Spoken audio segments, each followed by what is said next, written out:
Create a channel. चलो friends शुरू करते हैं। तो फ्रेंड्स आपको पहले जाना होगा यूट्यूब पे।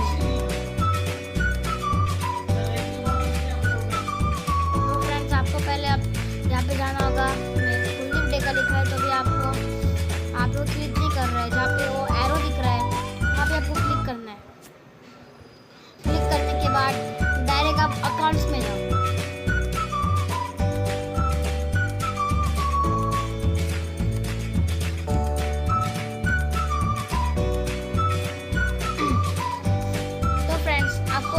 फोन में नहीं जाना है, डायरेक्ट और क्रिएट अकाउंट में जाना है। तो फ्रेंड्स आपको कौन सा नाम डालना है, जो आपका नाम है वो डाल दो। तो अपना चैनल का नाम डाल दो।